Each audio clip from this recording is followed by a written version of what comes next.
Roopkund Lake ta taduna leiriba saru mayam asina kanagino.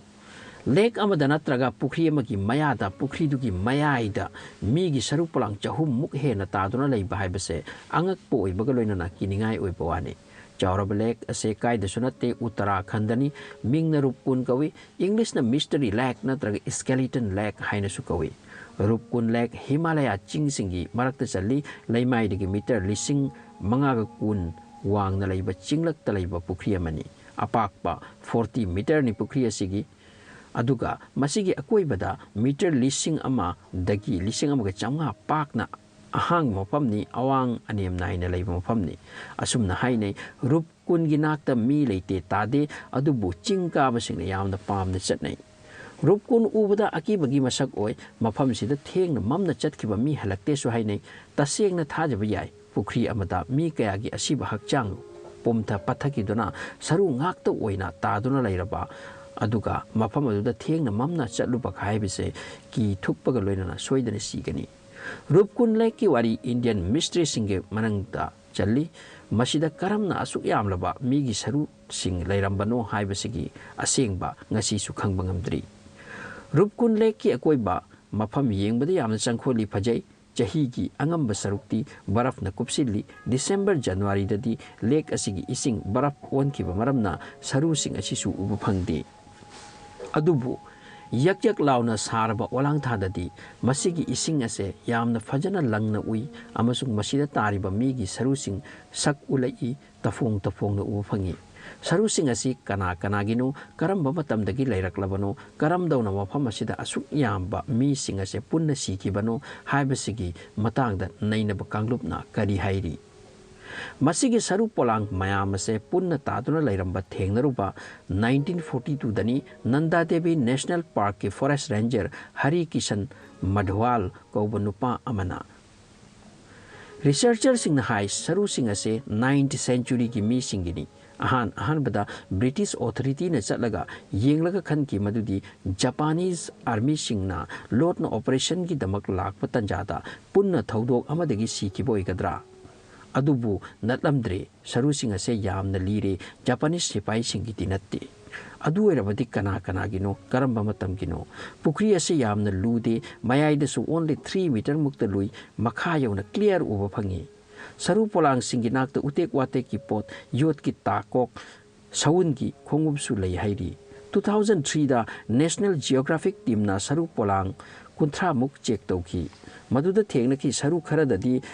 sabu naplamli masi possible ni yamna ingba maramna hakchang na tumthabada matam sangna changba soidana oigani masigi mangda 1950 da Anthropology Survey of India na saru sing asida research ama chathaki hai amasung saru polang kharadi puraktuna Dehradun Museum da thamli makoigi study aduna masimadi khangmangam ki maduda taduna lairaba ko ki saru sing ado akoiba pot mathaktagi taraktuna thabagi khudam ama common oina phangi masina takpadi achauba len taraklaga ko kaina ki boi biyai natraga nung matum taraktuna kai boi biyai mafam asigi nakta leiba mi singna linarakpa folklore mapa mapugi wari amadi isaida lenjau taraktuna mi mayama sikibagi wa yawi hainai Oxford University da radio carbon dating department na Roopkund gi saru khara carbon dating tawduna yengkhre maduda asumna hai masigi mi singa se ngasidagi chawrak na chahi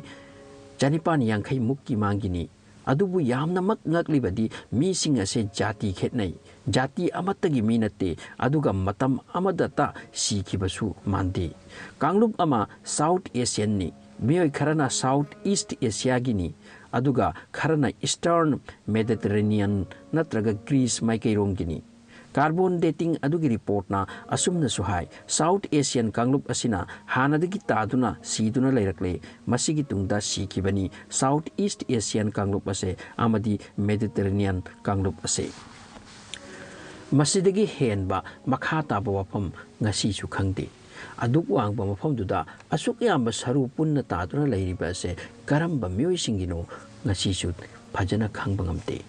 mi singna tongan na pinariba theory sing dia sumnani 1841 da Kashmir gi general Jarawat singna Tibet लान तौरुबदगी हलकपदा मागी सिपाही सिंग लोइनना मफम मसिदा नोंग नोंसित नंकी मदुदा अचो अचोब लेनना तारक्तुना मकोइबु थोमखिबदगी सिखिबोइगद्रा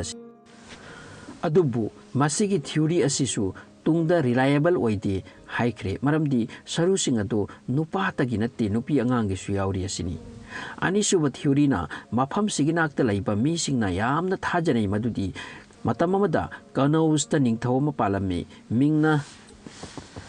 माना मागी नुपी अंगांग उनरबगी तुंग हराउब फोंगतोकपगीदमक नंदा देवी मंदिर चटकी मी यामना चटकी पुंग तेल थिलदुना हराउ तयामना लंबीद नोंग नोंसित लेन ताबना मकोय असे पुन्ना सीकी असिनी मसी local मी सिंगने यामना थाजनै अदुबु history अमदी document अमत्ता मसी proof तौबगीदमक लैती हाइरी मरमदी मदुगी सरुसिंग अदो मतम यांगना सांगलबनी लोइनना कार्बन डेटिंग ना हाइरी मसीदा तादुना लैरिबा मी सिंग असे जाति अमत्तगी नत्ते लैबाक खरगी मियोय सिंगनी रूपकुंड की मिस्ट्री गसीसु सॉल्व ओइदे अदुबु रिसर्च की दमक पुखिबने हिदाक लांगथकी नत्रगा थाबक की दमक लोतना हुराना पुखिबना सरुसिंग गसीदि लिक्सेलकले हाइरी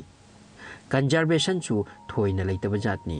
रूपकुंड की मतांगदा वारी कयानी रिसर्च कयानी अदुबु रियल हिस्ट्री दि गसीसु ममै मकोक फाबा ngamdana लैरी कनाकुंबना असुमना हाई सरुसिंग असे गसीदगी चही लिसिंग अमा मांगदगिसु तादुना लैरक्लबनी नत्रगा मसिबु सहिंग चाबा लाहिंग चाबा मयामना पुल्लगा मीसिंग असे फा फादुना पुरक्लगा मफम मसिदा फमलगा चाथोखिब्रा अदुगा मरुसिंग अदो पुखरी असिदा थाथरम्बरा मसिसु खंथनिगाइनी।